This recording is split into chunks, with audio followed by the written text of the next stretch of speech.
you think the death penalty would have been a better result is absolutely ridiculous. Oh, he just unintentionally shot him in the heart. It was an accident. He didn't mean I never to take said his that. Bro, heart. Don't do that. Don't do that. Don't do that. Then Don't what's do that. manslaughter? I didn't say Manslaughter that. is I didn't say that. Manslaughter usually I didn't say that. revolves around I'm saying that accidental I don't killings. think his listen. I'm saying I don't think his intention was to delete the guy. Oh, so so what is your intention when you shoot somebody in the heart? Is it to just not kill them, or is it to kill them? What do you mean? What do If you you mean? shoot a person in the heart, would you you try to convince me that you didn't mean to kill them when you were stabbing him think, in the I heart? Think, I honestly think that the boy was stupid. I think that it's ridiculous. I don't think that he should have got off. I think that, yeah, of course, he had to go to prison for what he did. But I don't think that he premeditated that. How is it not premeditated if you pull out a knife and somebody in the heart, dude? Yes, that's premeditated. Well, in situations like that where he was obviously the smaller guy, and we know this happens in every day. Listen, let me finish what I'm saying before you start making sound effects. Go ahead. Like, seriously, like don't do that, innit? Do what? So like basically. Go ahead. 1 versus 7 debate on Karmelo Anthony, Andrew Wilson in a better position, as he's not defending a killer. It gets pretty heated because someone has no impulse control. He probably was scared and thinking, oh, I'm going to get beat up. I've got to do what I've got to do. But I don't think that his mindset was, I want to delete the guy. That's what I honestly believe. You're saying the trial, we have all the facts. You don't have all the facts. Because you don't know who's lying. You don't know what pieces of information is left out. We don't know. All we're going off of is what these people said. They came to court and said, and that's it. You still wasn't there. You still don't know 1,000% what happened. Yeah, but all you're doing certain parts that you know. All you're doing is making a gaps argument. You don't know for sure 1,000% anything by the same exact logic. Yeah, that's what I just said. Hang on, relax. You don't know anything. You're telling me to don't do that passive aggressive. Relax. I'm not. That's not. It's aggressive. It's aggressive. There's nothing passive about it. I'm literally telling you, just relax. You've never seen me upset in your life. So don't tell me, relax, I'm relaxed. I'm calm. Can I get 3 words out without you interrupting? This is me losing your mind. This is me being normal. You're good. Then just normally be quiet so I can make my point. Can you normally be quiet so I can make my point? Don't tell me to relax because I'm relaxed. I'm calm. Chill out, bro. Whatever you want me to say. Stop saying that. Just get on with what you're saying. Serious impulse control issues. You wouldn't talk like this in person. Serious impulse control issues. You wouldn't talk like this in person, but carry on. Oh, so you're gonna beat me up now? I'm just saying it's unrealistic. I'm not. And if you say I am, I'll kick your ass. It's unrealistic. It's unrealistic. I'm not violent. You would just be normal. Everyone would be normal. Everyone would be normal. Yeah, then that's what I'm saying to you. Be normal. So why do you need to keep saying calm down? I'm saying I'm calm, and you keep saying it over and over again to be antagonizing. Because the other person won't shut up. Like, you tell them to calm down. And now you're saying shut up and all of this. Like, bro, when you tell someone to shut up, what do you expect? Do you expect them to be like, oh, okay, I didn't tell you to shut up. I asked you to relax. And then you said close your mouth and all this kind of antagonizing. Because you won't carry let on somebody with talk. what you're saying, bro. I'm gonna Is stop anybody talking. but you allowed to talk this entire panel? I'm gonna stop talking. Carry on with what you want to say.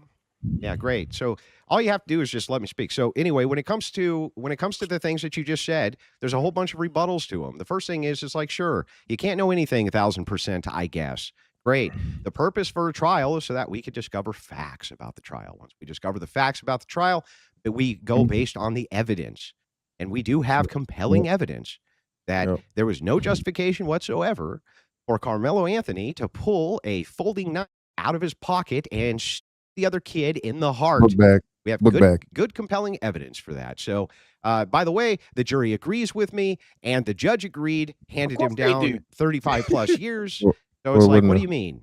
Too much. So I understand why he got 35 years. The inadequate defense that he was given is why he got 35 years. I'm actually of the belief that he shouldn't have got any time.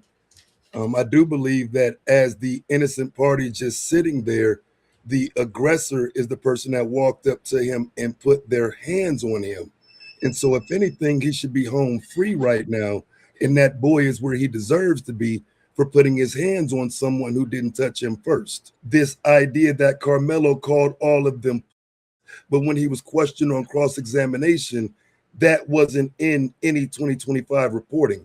There is nothing that denoted that Carmelo Anthony was an aggressor in any of the early reports. So these newfound stories and testimonies that we see in 2026, those are inconsistencies that were dealt with inadequately by the defense. Under the witness statement of the provocation, the witness stated that after Anthony was repeatedly asked to leave the Memorial High School tent during the rain day, he refused, became hostile, saying, "I'm not leaving. Fuck you all." The slur, witnesses say that he then called the surrounding student athletes a bunch of who were not going to do nothing about it. That's what the witness testimony showed. Until you show me something from 2025 that says Carmelo said these things, this is new testimony as highlighted by the defense in cross-examination. So whatever you're reading, can you continue reading it to let these people know what was said under cross-examination? Yeah, I'll continue to read it. During cross-examination, the defense tried to discredit the claim by pointing out that the students did not include Anthony's cursing or slurs in their initial written statement. That's what you're referring to, right? Absolutely. But the jury ultimately found that the verbal provocation accounts were very credible and rejected the self-defense argument. They rejected it because they found it.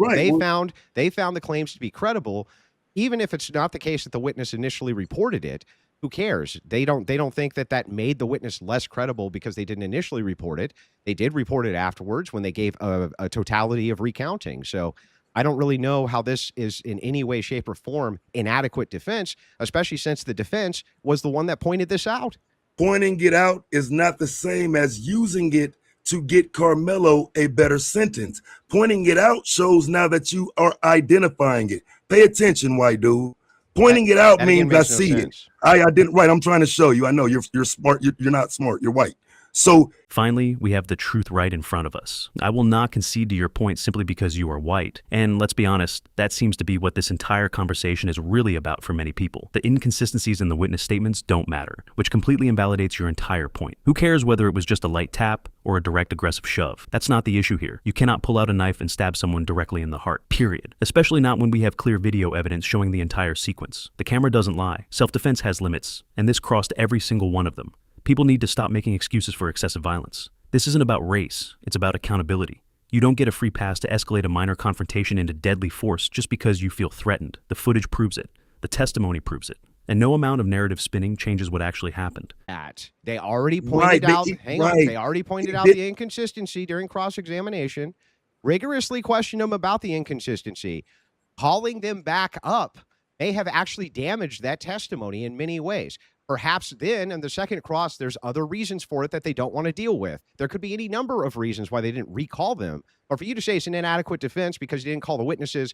First, you said they didn't even question them about this. They did. The second thing you said is they didn't. No, I didn't. Yeah, don't the lie second on thing me. you said Don't lie was on that me. when it was the case that they didn't really ask many questions about it. That wasn't true either. It was just done under cross-exam. Your entire case here for inadequate defense is they should have recalled witnesses for the same information they had.